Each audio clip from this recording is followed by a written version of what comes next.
Course मेरे साथ attend किया है, आज उसका आखिरी दिन है, आज उसका आखिरी लेक्चर है, जिसके बाद आप खुद ग्रेजुएट हो जाएंगे। तो ये फूल की पत्तियां फिर मेरे पर नहीं, मुझे उठा के आप पे फेंकनी पड़ेंगी।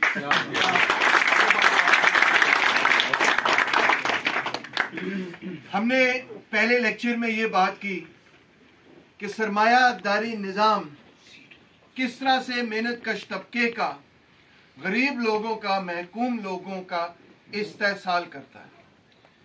ये निज़ाम मैंने आपको बताया पहले लेक्चर में, ऐसा ही निज़ाम है कि जिसके अंदर गरीब लोग एक किस्म की गुलामी करते हैं, गुलाम है एक किस्म।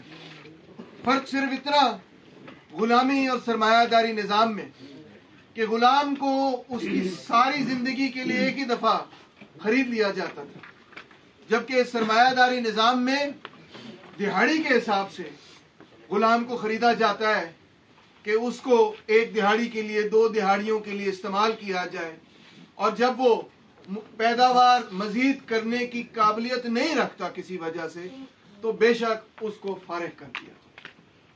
कई एतबार से इस निज़ाम के अंदर जहां कानूनी हवाले से हर इंसान की बराबर हैसियत है, मगर तो दूसरी तरफ यहाँ पर मुआशी एतबार से पहले से भी ज्यादा ला हमवारी और अदम मुसावात मौजूद है। तो इस निज़ाम को ठीक करने के लिए फिर जो दूसरा लेक्चर मैंने आपको सुनाया, उसमें आपको बताया कि मेहनत कश तबके को इकट्ठा होना हो। बुनियादी असूल उसके क्या होंगे कि ज़बान की बुनियाद पे, बिरादरी की बुनियाद पे, कौम या ज़ात की बुनियाद पे, और इवन मर्द और औरत होने के हवाले से हमने, या मसलक और दीन के हवाले से भी हमने एक दूसरे से तकसीम नहीं होना, बल्कि तमाम दुखी और मजलूम इंसानियत को एक बहुत बड़ी मुट्ठी के अंदर इकट्ठा करना है ताकि हम अपने हकूक हासिल कर सकें। हमने सिर्फ एक इलाके, एक शहर, बल्कि एक मुल्क के मेहनत कशों को इकट्ठा नहीं करना, बल्कि हमारा तो पैगाम वही है जो अज़ल से पैगंबरों का पैगाम था कि हमने तो दुनिया भर के मेहनत कश लोगों को इकट्ठा करना है, इस जुल्म और जबर और इस जमाने के फ़िरौनों के खिलाफ अपनी अलम बगावत बुलंद करना है और जद्दोजहद करनी है। तो इस मकसद के लिए आज जो तीसरा सबक है वो ये है, लेक्चर है वो ये है कि इस मकसद के लिए हमने अपने आप को किस तरह से मुनज़्ज़म करना है। देखिए, एक बात तो तयशुदा है, और वो ये कि जो आपके मुखालिफीन हैं वो हाकिम है, और जो हाकिम है, जो हुकूमत कर रहे हैं, जो इस वक्त बरसरे इक़्तिदार हैं, वो इक़्तिदार में हो ही नहीं सकते जब तक कि वो इंतहाई मुनज़्ज़म कुव्वत ना हो। वो अक्सरियत की नुमाइंदगी नहीं कर रहे, वो अपने तबके की नुमाइंदगी कर रहे हैं। वो चंद लोग हैं, वो उमरा हैं, अमीर लोग हैं, मगर आप देखें कि उन्होंने पूरा निज़ाम कंट्रोल किया, और लाखों करोड़ों की इंसानियत, अरबों लोगों की इंसानियत रुल रही है।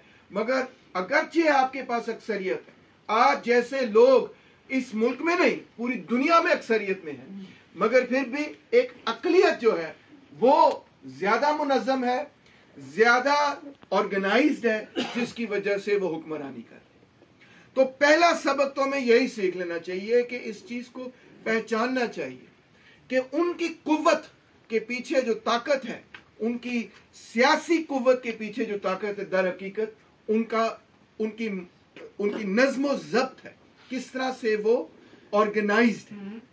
हम क्योंकि डिसऑर्गेनाइज्ड हैं, इसी वजह से हमारे पास कुव्वत नहीं। तो आइए पहले तो स्टडी करते हैं कि वो कैसे ऑर्गेनाइज्ड है।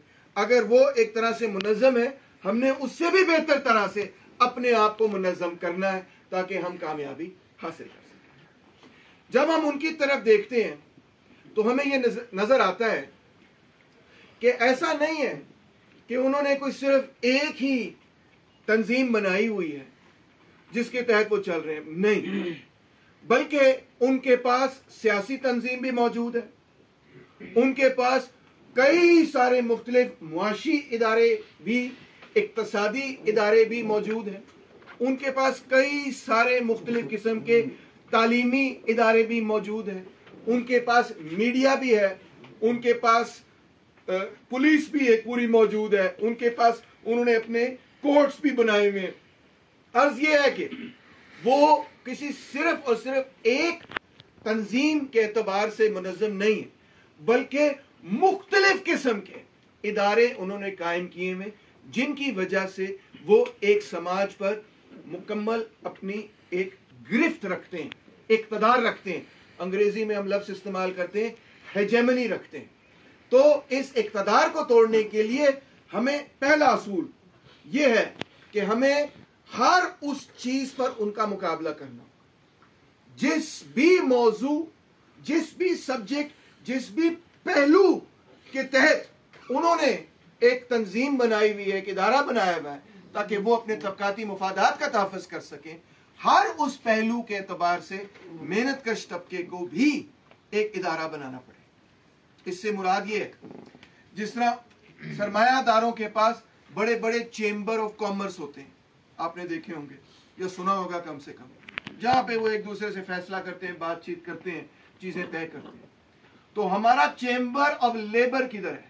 हमें एक चेंबर ऑफ लेबर बनाना पड़ेगा। इससे मुराद ये है कि सबसे पहली और बुनियादी तंजीम जो हमने बनानी है, जो पहली सीढ़ी है, पहला कदम है इस जदोजहद में, वो है कि हमने अपने आप को ट्रेड यूनियन बनाना, मेहनत कशों का यूनियन। मजदूर तहरीक जो है वो सबसे पहले अपने हालात जिंदगी को बेहतर करने के लिए अपने आप को फैक्ट्री लेवल पे, और फिर फैक्ट्री लेवल के बाद ट्रेड लेवल पे, ट्रेड से मुराद ये है कि जो काम है, टेक्सटाइल वर्कर्स का एक ट्रेड है, कंस्ट्रक्शन वर्कर्स का एक ट्रेड है, यानी उनका काम है, वो पूरे के पूरे ट्रेड में एक फेडरेशन बनाई जाए, यानी जो सारे के सारे टेक्सटाइल वर्कर्स हैं वो एक यूनियन के अंदर शामिल हो, उनकी फेडरेशन हो। सारे कंस्ट्रक्शन वर्कर है वो एक यूनियन में सारे शामिल हो, सैनिटरी वर्कर्स है उनका अपना यूनियन हो, और इन तमाम यूनियंस की एक कॉन्फेडरेशन बने, चाहे वो पावर के हों या टेक्सटाइल के हों, वो सड़कें बनाने वाले हों, कोई भी हो, उनकी एक कॉन्फेडरेशन हो, ताकि वो इकट्ठे अपने फैसले कर सकें और सरमायादारों के सारे अज़ाइम, फैसले, पॉलिसियों का मुकाबला कर सकें। इसी तरह जिस तरह के हमने उनका मुआशी मुकाबला करना है ट्रेड यूनियन कायम करके, इसी तरह सकाफत के मैदान में भी हमें ऐसे ही इदारे चाहिए होंगे। जैसे मेरे प्यारे भाई, आपने बड़ी खूबसूरत नज़में सुनाई, हमने भी वो नज़में सुनानी है, हमने भी वो गीत सुनाने हैं, हमने भी वो सकाफती चीजें तैयार करनी है जो उनका नुक्ता नजर नहीं, हमारे नुक्ते नजर की नुमाइंदगी करें। जैसे कितनी खूबसूरत आपने बात की एड़ियां रगड़ने वाली, हमें मौका तो मिले वहां से हम भी उस सरजमीन से खूबसूरत जो है वो चश्मे निकलेंगे। इसमें बड़ी ये आपको पता है तारीखी और मजहबी बात भी है, और इसमें मुहावरा भी बड़ा ताकतवर है हमारी अपनी जद्दोजहद के लिए। तो देखिए कैसी खूबसूरती से उन्होंने इन सारी चीजों को हमारी जद्दोजहद के साथ, गरीबों की, महकूमों की, मजलूमों की जद्दोजहद, आज की जद्दोजहद के साथ उन्होंने जोड़ा। ये जो फन है, यानी कि आपने अपनी बात अदब के एतबार से करनी होगी, कहीं पे आपको अपनी बात जो है किसी और एतबार से करनी होगी, ताकि लोगों के ना सिर्फ दिलों पर बल्कि उनके ना सिर्फ उनके दिमागों पर बल्कि उनके दिलों पर भी यही बात राज करनी शुरू करे कि अगर हमने कुछ जद्दोजहद करनी है तो गरीबों के लिए करनी है, अगर हमने कुछ स्ट्रगल करनी है तो महकूमों के लिए स्ट्रगल करनी है। इस बात को लोगों में आम करने के लिए हमें उन तमाम सकाफती टूल्स का, औजारों का भी इस्तेमाल करना होगा, उसके लिए भी मुख्तलिफ इदारे कायम करने होंगे। ये हो गया फिर सकाफत का पहलू। तीसरा पहलू आ गया सियासत का। अब इसमें बहुत सारे मजदूर अक्सर थोड़ा सा घबरा जाते हैं, क्योंकि बचपन से मजदूरों को यह सबक दिया जाता है कि सियासत तो उन लोगों का काम है जो कि, या तो यह सबक दिया जाता है कि सियासत बड़ी बुरी है, या फिर यह सबक दिया जाता है कि सियासत तो सिर्फ वो लोग करते हैं जो बड़े को अमीर लोग होते हैं, गरीब लोग क्यों सियासी मैदान में आए, गरीब लोग क्यों सियासी काम करें। मगर किसी भी मुल्क में हकीकत यह है कि अगर आपने गरीबों का भला करना है तो आपको पॉलिसी में तब्दीली करनी पड़े। पॉलिसी तब्दील होगी तो गरीबों का भला होगा। तो पॉलिसी कहां पे बनती है? जाहिर बात है कि जो भी सियासी इक़्तिदार का इदारा है वहां पॉलिसी बननी, उसके लिए, उस इक़्तिदार के लिए जद्दोजहद करने को हम सियासत कहते हैं। हम अपने भाई के पैरों को काटने को सियासत नहीं कहते, हम किसी की पीठ में खंजर खोपने को सियासत नहीं समझते। ये सियासत नहीं है, ये तो बकवास है किस्म की, जो हुक्मरान तबके के लोग करते होंगे एक दूसरे की पीठ में खंजर खोपने की सियासत। ये हमारे लिए सियासत है। हमारे लिए सियासत ये है कि हमने हुकूमत की पॉलिसी पूरी चेंज करनी है। हुकूमत की पॉलिसी क्या, हमने तो हुकूमत ही चेंज करनी है, क्योंकि हम चाहते हैं कि इस अमल को मुमकिन करने के लिए हमें एक और इदारे की जरूरत है। वो है मेहनत कश तबके की एक सियासी पार्टी, एक पॉलिटिकल पार्टी। पॉलिटिकल पार्टी का काम ये है, एक तरफ तो इलेक्शन का काम है, जिस तरह हमारे प्यारे साथी डॉक्टर अमार अली जान ने इलेक्शन के अंदर हिस्सा लिया और वहां बड़े बड़े कैंडिडेट थे, उनका मुकाबला किया, पहली दफा वो इस मैदान में उतरे। इसी तरह हमारे कॉमरेड इरफान यहाँ बैठे हैं, ये भी इस इलेक्शन में तो नहीं मगर इससे पिछले 2 इलेक्शंस के अंदर ये भी मैदान के अंदर उतरे। और भी बहुत सारे लोग हैं जो मेहनत कश नुक्ता नजर रखते हुए मैदान में उतरते हैं और कोशिश करते हैं कि लोगों को वो इकट्ठा करें अपने बैनर के इर्द गिर्द। तो एक तो ये काम है, इसमें कोई शक नहीं, मगर जिन असूलों के तहत हमने अपनी सियासत करनी है वो इस मकसद के लिए तो नहीं कि हमें कोई ज्यादा फायदा हो, वो इस मकसद के लिए भी नहीं कि हमारे सिर्फ और सिर्फ कोई खानदान को फायदा हो, हमें कोई उस पर एतराज नहीं है। आपकी जात को फायदा हो, हमें उस पर कोई एतराज नहीं है, मगर वो हमारा बुनियादी असूल भी नहीं। असूल हमारा बुनियादी क्या है?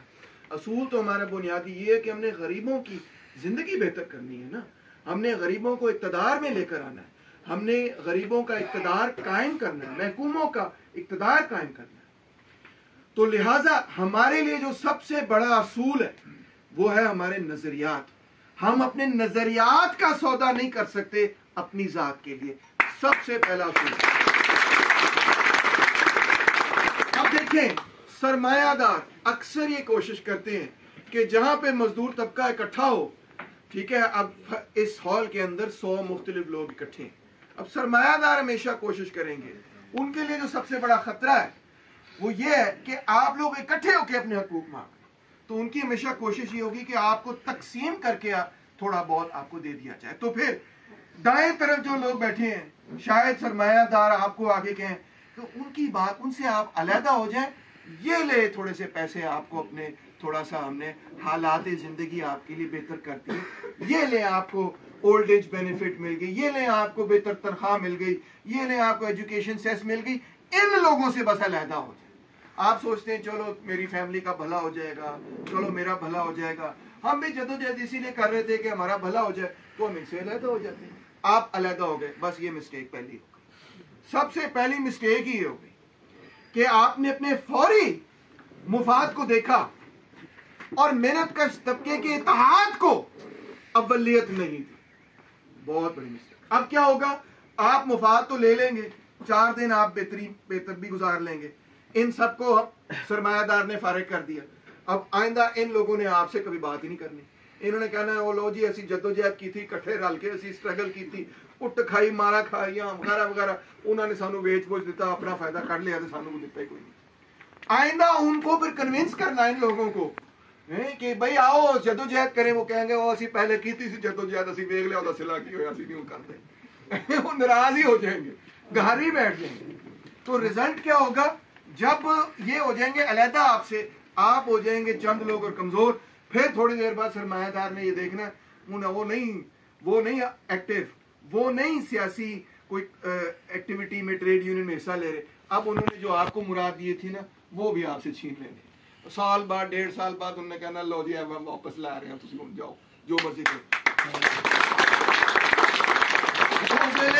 ਤੁਹਾਡੇ ਕੋਲ ਕੋਈ ਕੁਵਤ ਹੀ ਨਹੀਂ ਹੋਣੀ, ਤੁਸੀਂ ਜਦੋਂ ਉਹਨਾਂ ਦੇ ਕੋਲ ਜਾਓਗੇ ਕਿ आओ रल के फिर काम करिए, उन्होंने कहना ਹੁਣ ਤੁਸੀਂ ਆਪੇ लड़ो सानू की। तो ये नहीं होने देना, ठीक है। फौरी मुफादात को नहीं आपने सामने रखना। हमारा जो मिशन है, गोल है, वो मिशन ये नहीं है सिर्फ कि हमने जो है वो अपने फौरी मसाइल हल करने, फौरी मसाइल भी हल होते रहेंगे, हम इसमें कोई शक नहीं, हम ये नहीं कह रहे कि मसला हल ना हो, मगर कभी भी ऐसी सूरत हाल में हमने अपने फौरी मसाइल हल नहीं करने जिससे हमारा इत्तेहाद, हमारा इत्तेमाद, हमारा इत्तफाक टूटे। ये चीज जहन में रखनी है कि हमने सारों ने मिलकर इकट्ठे अपनी मंजिल पे पहुंचना है। हमने लोगों को पीछे छोड़ते हुए नहीं जाना, हमने इकट्ठे लीडर तो लीडर ही वो होता है जो सबको लेके चलता है जी। एक दफा मुझे भी जेल हो गई, मुझे याद है, जेल तो नहीं हुई, मुझे हवालात में ले गए पुलिस वाले। नवीना टेक्सटाइल के वर्कर्स के लिए मैं जो है वो जद्दोजहद कर रहा था, डंडे डुंडे बड़े मारे, डंडे डुंडे मार के डाल दिया मैं अंदर। 6 वर्कर मेरे साथ थे, all Pakistan trade union federation के, तो और नवीना टेक्सटाइल के भी थे, और एक स्टूडेंट भी था मेरा, अमार जान का बड़ा भाई, अली जान उसका नाम है, कॉमरेड रफाकत भी साथ थे। तो पुलिस वालों ने सोचा कि ये बाबू टाइप लोग कोई आए ने पढ़े लिखे, वो मजदूर ने, उन्होंने सोचा कि इन्होंने जरा असी फारिग कर देने हैं, तो उन्होंने असी रखा कि उन्होंने कहा आप घर चले जाएं, हम इनको रख लेते हैं। तो हमें अच्छी तरह मालूम था, इसका मकसद ये था कि हमें आपस में तकसीम कर देना, तोड़ देना ना, कुछ लोगों को जरा मुराहत दे देना, कुछ लोगों के साथ सख्ती कर देना, वो आपस में एक दूसरे से लड़ पड़े, सारा मसला ही खत्म हो। हमने भी इनकार कर दिया, हमने कहा हम घर उस वक्त जाएंगे जब आप 6 के 6 लोग। अपनी तारीफ नहीं कर रहा, असूल बताने की कोशिश कर रहा हूं कि हमारा जो गोल है वो सिर्फ ये नहीं है कि हमने अपनी जिंदगी अभी फौरन बेहतर करनी है, मगर हमारा गोल, हमारी नजरें, हमारा विजन दूर अंदेश होना चाहिए। जो जिस मिशन पे हम चले उसके लिए हमें सबको इकट्ठा करना है। वो इत्तफाक और इत्तेहाद नहीं हमारा किसी सूरत टूटना चाहिए। फौरी मसले, फौरी फायदे को हम छोड़ सकते हैं, हमने पहले भी छोड़ा है। इसी को कहते हैं कुर्बानी। जब हम कहते हैं जद्दोजहद में कुर्बानी देनी पड़ती है, इसी को कहते हैं कुर्बानी, कि अपने फौरी मुफाद को छोड़ के जो वसी तर मुफाद है मेहनत कश तबके का, उसको सामने रखते हुए हमने तय करना है कि क्या मुमकिन है, क्या मुमकिन नहीं। वो चीज हमारे लिए कुफर हो गई, वो चीज हमारे लिए लिहाजा कुफर हो गई जिसके अंदर हम अपने प्यारे भाइयों को और बहनों को भी और साथियों को रास्ते में छोड़ जाएं और खुद फायदा उठा लें। नहीं, वो चीज हमारे लिए कुफर हो गई। जहां जाएंगे इकट्ठे जाएंगे। जब हम कहते हैं दुनिया भर के मेहनत कशो इकट्ठे हो जाओ, जब हम कहते हैं मजदूर इत्तेहाद जिंदाबाद, तो वो इत्तेहाद हमारे लिए मुकद्दस बन जाता है। उस इत्तेहाद को जो तोड़ता है उसी को हमने तोड़ना। तो पहला असूल तो ये तय हो गया हमारी तंजीम के एतबार से कि हमने हर मैदान में सरमायादार के इदारों का मुकाबला करना, नंबर 1। नंबर 2, ये इस मुकाबले में कामयाबी हासिल करने के लिए हमने अपने वसी तर तबकाती इत्तेहाद और इत्तफाक को कायम करना है। ये असल में हमारा मिशन है। उसके लिए जो कुछ हमें करना पड़े, जो कुछ भी करना पड़े, हम करने के लिए तैयार है। मगर किसी ऐसे कॉम्प्रोमाइज को, जद्दोजहद में कॉम्प्रोमाइज भी बड़े करने पड़ते हैं। जब आप किसी से कुश्ती करते हैं, बॉक्सिंग करते हैं, पीछे भी कदम उठाना पड़ता है, साइड पे भी होना पड़ता है। जब आप किसी से लड़ेंगे, पीछे भी कदम उठाना पड़ेगा, आगे भी आप बढ़ेंगे। उसके वार से बचने के लिए आपको साइड पे भी होना पड़ेगा। मगर इसी को कॉम्प्रोमाइज कहते हैं। इसी को, जिस तरह पैगंबर ने सल्लल्लाहु अलैहि वसल्लम ने सुलह हुदैबिया की, ठीक है, इसी तरह आपको जद्दोजहद के अंदर कई ऐसे घूम के अपनी मंजिल पे पहुंचना पड़ता है। सीधा रास्ता नहीं होता। वैसे तो सिराते मुस्तकीम है, मगर सिराते मुस्तकीम का रास्ता आसान नहीं होता। उस तक पहुंचने के लिए आपको कई मसाइल से गुजरना पड़ता है। उन मसाइल में कहां पे आपने क्या करना है, इसका फैसला यही बात कर सकती है सिर्फ और सिर्फ कि कोई ऐसा फैसला नहीं करना जिससे आपका भाई जो है, जिससे आपकी अपना इत्तफाक और इत्तेहाद टूट जाए, वो फैसला नहीं करना। उसके अलावा आपको जो है तरीके से अपनी बात, अपना मिशन जारी रखना चाहिए। तो ये हो गया पहला असूल। दूसरा असूल ये कि हमें बनानी है ना सिर्फ मुख्तलिफ तंजीमें, बल्कि अंग्रेजी में कहते हैं कंसेंट्रिक सर्कल्स। इससे मतलब ये है कि एक है हमारे पास वो दायरा जो हमारे अंदर का दायरा है, फिर उसके बाद एक और बाहर का दायरा, फिर उसके बाद एक और बाहर का दायरा, फिर उसके बाद एक और बाहर का दायरा। कभी आप किसी किले को देखें तो किले के अंदर भी कई लेवल होते हैं डिफेंस के। एक आगे लेवल होता है कि आपने पानी छोड़ा होता है, उससे आगे भी फील्ड होती है, फिर पानी छोड़ा होता है, फिर एक दीवार होती है, फिर दूसरी दीवार होती है, फिर तीसरी दीवार होती है, फिर अंदर जाके महल होता है। इसी तरह हमारी तंजीम जो है उसके अंदर भी कई स्टेजेस होने चाहिए, कई मुख्तलिफ सर्कल्स होने चाहिए। ऐसे सर्कल भी होने चाहिए जो ज्यादा से ज्यादा लोगों को जोड़े, और ऐसे सर्कल भी होने चाहिए जो इतने मजबूत हों कि वो फौलाद की तरह हों, बिल्कुल यूनाइटेड, जो टूटे ना और समझते हों कि हमने कहाँ जाना है, कहाँ नहीं जाना। तीसरी बात ये, इन सब चीजों को चलाने के लिए, इन सब चीजों को आगे बढ़ाने के लिए, एक तरफ ट्रेड यूनियन, दूसरी तरफ सकाफती तंजीमें, तहरीकें वगैरह वगैरह, इन सब मुख्तलिफ इदारों को चलाने के लिए हमें कोई एक ऐसी जगह चाहिए जो ओवरऑल मजदूर और मेहनत कश तबके की पॉलिसी तय करे। वो जगह जहां पे ओवरऑल पॉलिसी तय होती है मेहनत कश तबके के वसीतर मुफाद में, उसी को हम कहते हैं मेहनत कश तबके की सियासी पार्टी। वो एक तरह से मेहनत कश तबके का GHQ है। जिस तरह फौज का एक जनरल हेडक्वार्टर होता है, इस तरह मेहनत कश तबके को भी अपना एक GHQ चाहिए, जहां से कमांड होगा तो पूरी फौजें जो हैं कमांड की मुताबिक अपनी जद्दोजहद और लड़ाई करने में कामयाब होगी। ये नहीं कि हर बंदा जो मर्जी जिसका दिल चाहे वो करता फिरे, ऐसे तो कोई जद्दोजहद में कामयाबी हासिल नहीं हो सकती। जो मेहनत कश तबके की सियासी पार्टी एक तरह से उसका जनरल हेडक्वार्टर होती है, जो कि मामलात को आगे चलाती है। इसको कायम करने के लिए भी मुख्तलिफ किस्म के लोगों की जरूरत है। अगरचे जद्दोजहद तो मजदूरों की है, गरीबों की है, मेहनत कशों की, मगर इस जद्दोजहद में बड़े मुख्तलिफ किस्म के लोग भी शामिल होते हैं। मिसाल के तौर पे आज आप सारे यहाँ पर बैठे हैं अगर, तो वो उसमें एक कलीदी किरदार डॉक्टर अमार जान का है। आप इस बात को मानते हैं, पहचानते हैं। वो आपके पास आए, उन्होंने आपके साथ जद्दोजहद की। ना तो वो वहां पे जिना इंडस्ट्रियल एस्टेट में वर्कर थे, ना उस फैक्ट्री के अंदर उनकी कोई मुलाजमत थी, ना उनका कोई लेना, ना उनका कोई देना, मगर फिर भी वो आपकी हमायत में आके बैठे निकले। और आप भी जानते हैं कि वो भी डॉक्टर है। डॉक्टर का मतलब ये नहीं है कि आप उनको जाके कि हमारे साथ पेट में बड़ी दर्द हो रही है, आप डॉक्टर है, मेरे पेट को दवाई दे दें। वो PhD डॉक्टर है, जिससे मतलब ये कि वो प्रोफेसर है, उन्होंने PhD की डिग्री हासिल की है। वो मेडिकल डॉक्टर नहीं है। इसी तरह मैं भी डॉक्टर हूँ। मैं भी आपके पेट का इलाज नहीं कर सकता। मैं भी मेडिकल डॉक्टर नहीं हूँ, प्रोफेसर हूँ। ठीक है, जो प्रोफेसर होता है उसको भी, जो PhD करता है उसको भी डॉक्टर कहते हैं। तो अब बात यह है कि ये मेरे जैसे लोग और डॉक्टर अमार जैसे लोग, आज डॉक्टर अमार रशीद भी आए हैं हमारे साथ, वो भी एक इंटेलेक्चुअल है। तो इंटेलेक्चुअल्स का भी, दानिश्वरों का भी इसमें एक अहम और कलीदी किरदार है। जब दानिश्वर मेहनत कश तबके के साथ जुड़ते हैं तो बहुत सारा इल्म भी अपने साथ लेकर आते हैं जो वो मेहनत कश तबके को बता सकते हैं, क्योंकि वो यूनिवर्सिटियों में पढ़े होते हैं वगैरह वगैरह। तो कह सकते हैं कि अच्छा इकोनॉमिक्स का ये सबक है, फलाना ये सबक है, तारीख में ये हुआ वो हुआ वगैरह वगैरह। तो वो एक कलीदी किरदार अदा कर सकते हैं।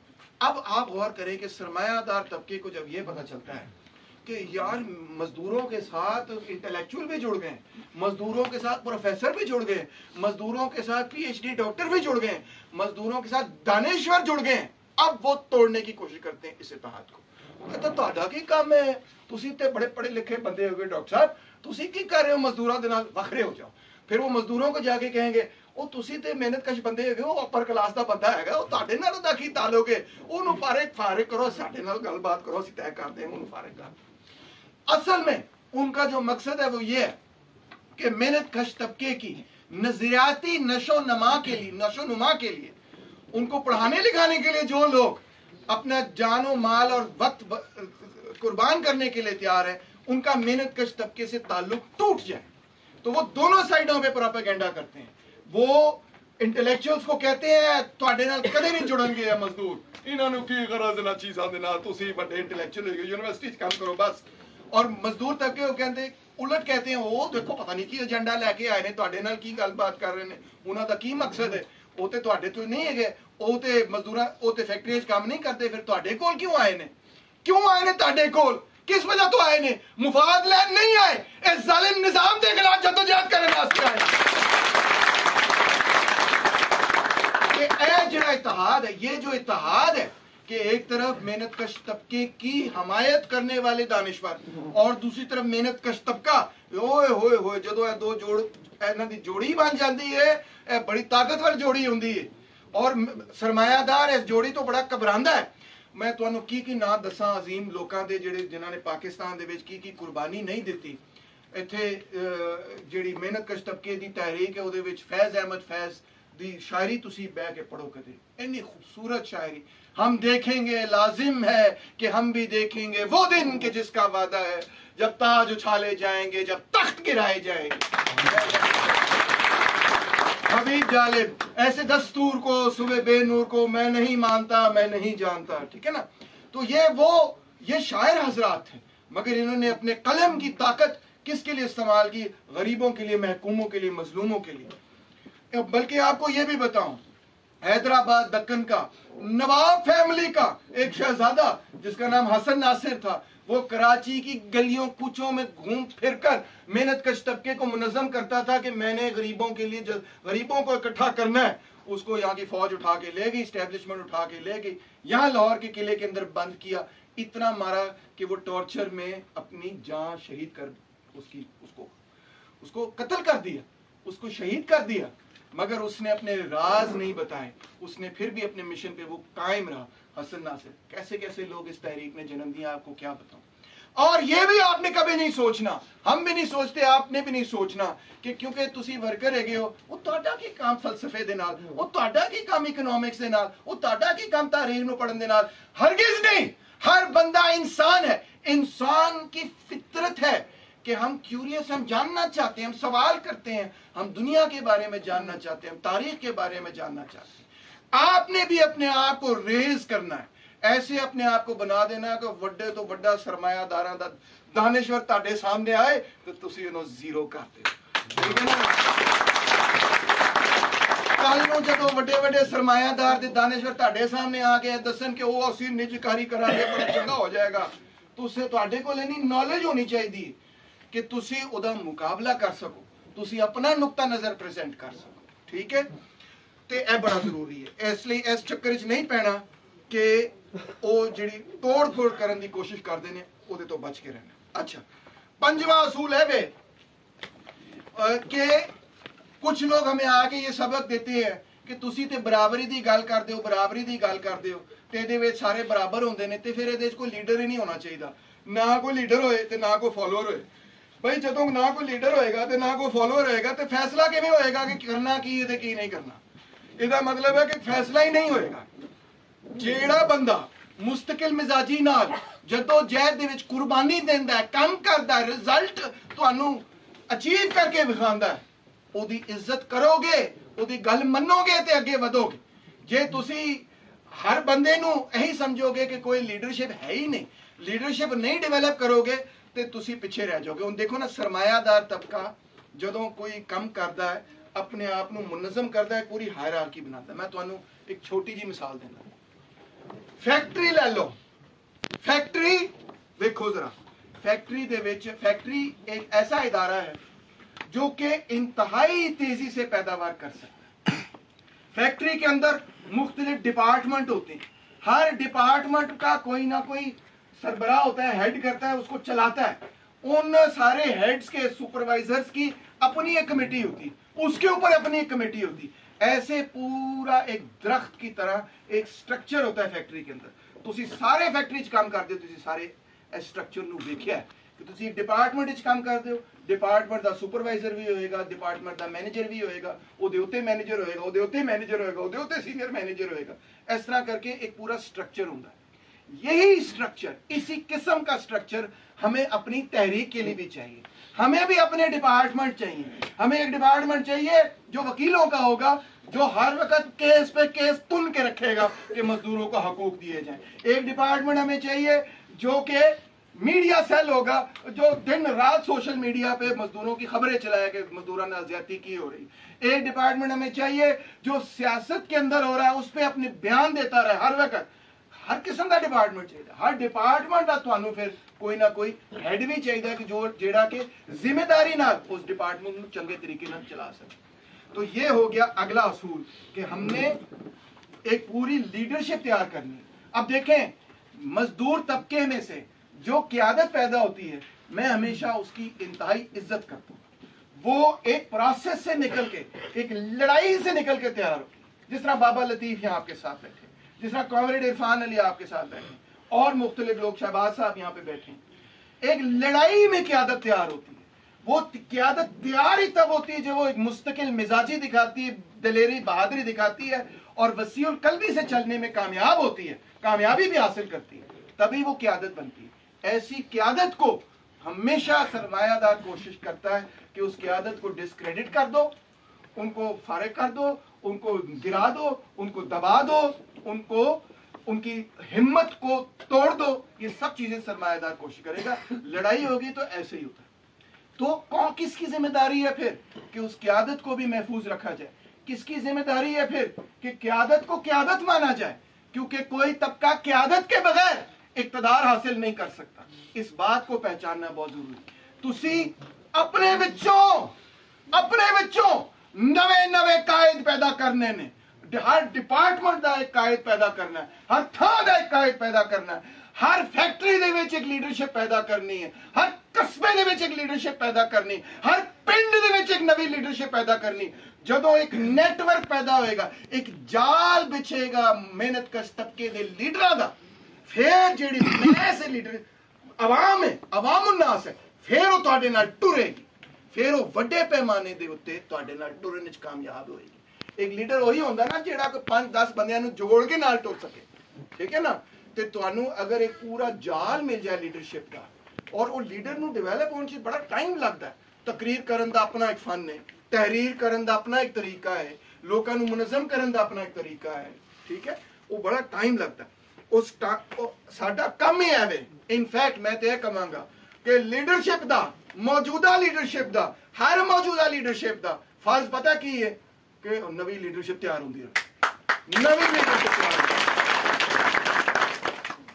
लो जी, मगर एक फैक्ट्री में किसी किस्म की कोई जमहूरियत तो होती नहीं।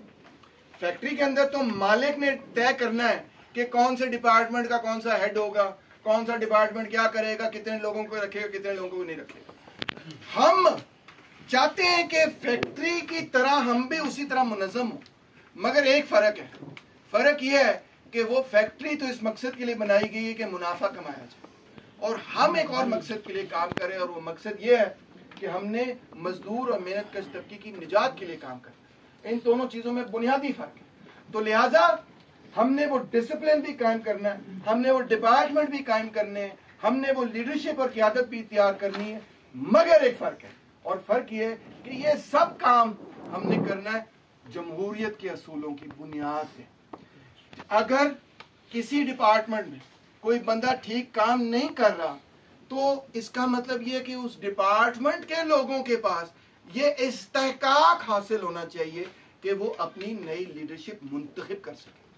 इसका मतलब यह है कि हम एक नई किस्म की क़यादत पैदा करना चाहते, एक नई किस्म की तंजीम पैदा करना चाहते, और वो तंजीम यह है कि जिसके अंदर ऊपर से लेके नीचे तक जमहूरियत का एक माहौल होगा।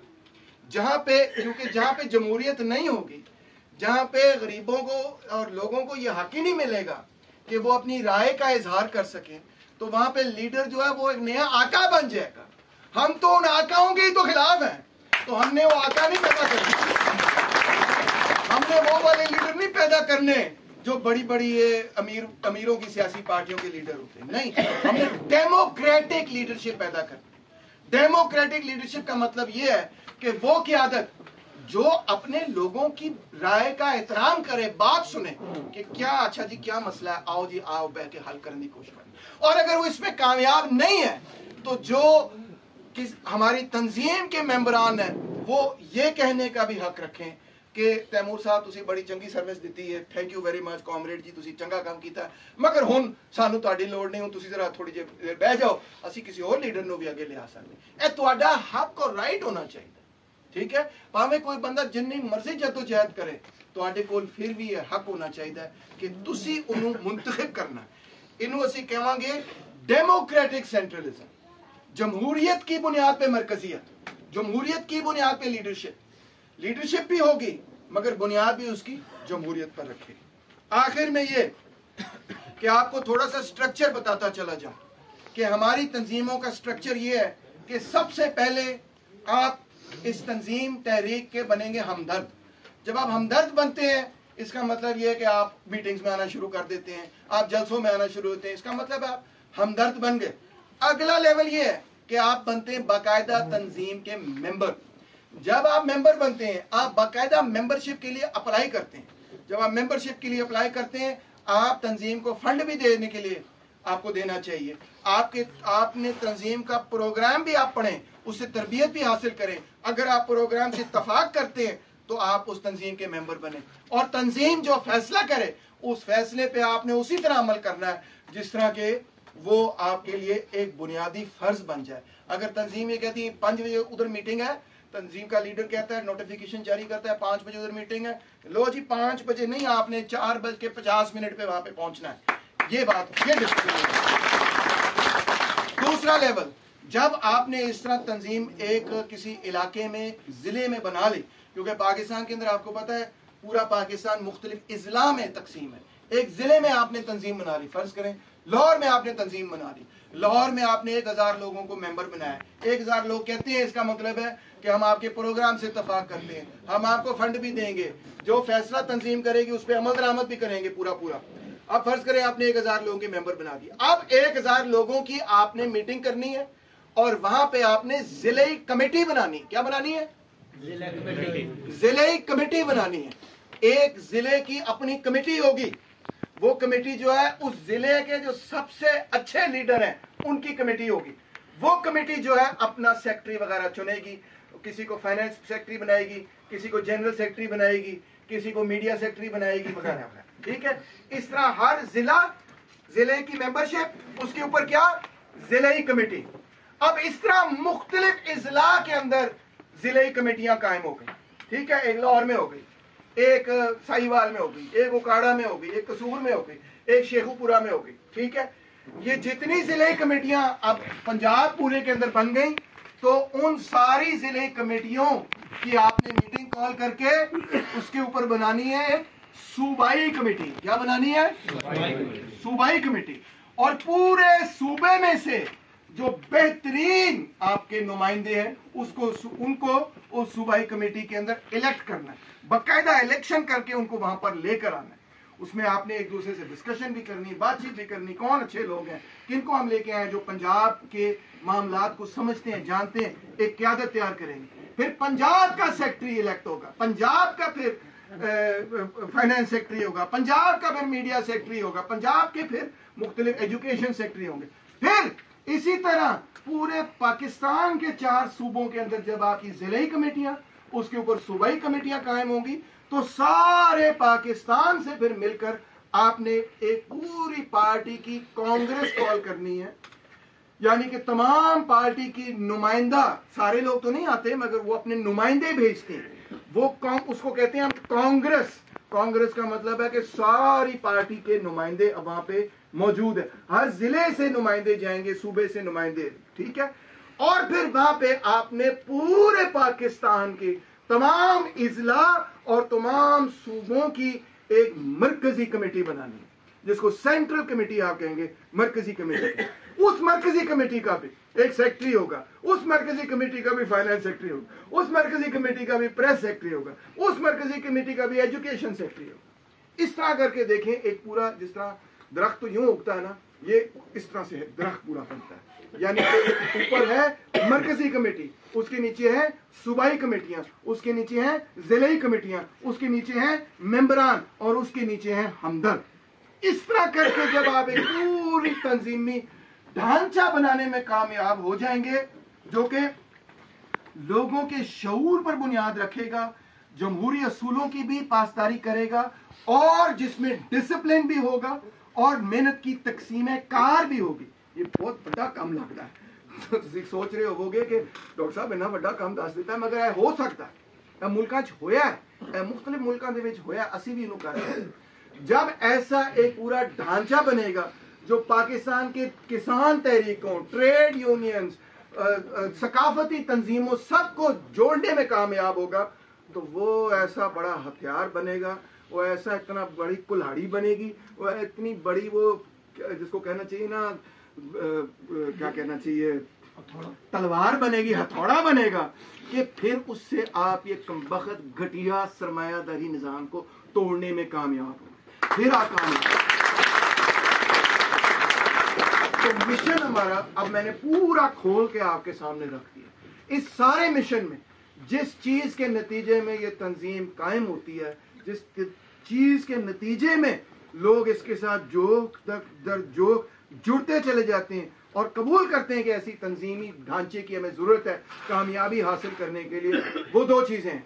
एक है आपका नजरिया कि आपको समझ आनी चाहिए कि हम किस चीज के लिए जदोजहद कर रहे हैं, और दूसरी है आपके दिल की हिम्मत, आपके अंदर करेज, आपके अंदर बहादुरी, कि आप वाकई बहादुर तरीके से इस जद्दोजहद में तसलसल के साथ, मुस्तकिल मिजाजी के साथ, डरे और घबराए बगैर आप इस जद्दोजहद में हीरो के तौर पे अगर सामने आते हैं, तो देखें फिर आपके साथ मिलियंस ऑफ लोग जुड़ते चले जाएंगे, जुड़ते चले जाएंगे, जुड़ते चले जाएंगे। तो ये है दोस्तों आज का मुख्तसर लेक्चर तंजीमी ढांचे के हवाले से। एक दफा फिर से आपको जल्दी से उसकी समरी पेश कर देता हूं। पहली बात तो ये हुई कि हमारे लिए सबसे अहम असूल है हमारा नजरिया। नजरिए का मतलब ये है कि हम जिस मिशन के लिए काम कर रहे हैं वो मेहनत कश तबके का इक़्तिदार है। इसके लिए हमारे लिए जो जरूरी चीज है वो मेहनत कश तबके का इत्तेहाद है। कोई ऐसा समझौता जिसमें मेहनत कश तबके का इत्तेहाद टूट जाए वो हमारे लिए कुफर के बराबर। पहला असूल। दूसरा असूल ये कि हमने कई मुख्तलिफ किस्म के इदारे बनाने हैं। अगर किसी एक तरफ सियासत, एक तरफ मईशत, एक तरफ सकाफत, एक तरफ अदब, हर चीज के हवाले से हमने मुख्तलिफ किस्म के इदारे बनाने। तीसरा, इन तमाम इदारों को इकट्ठा करने वाली तंजीम कौन सी होगी, उसी को हम मेहनत कश तबके की सियासी पार्टी कहेंगे। वो दर हकीकत मेहनत कश तबके का GHQ होगा, जो कि इन सारी तंजीमों के एक्शन और लाइन ऑफ एक्शन को कोऑर्डिनेट कर सकेगा।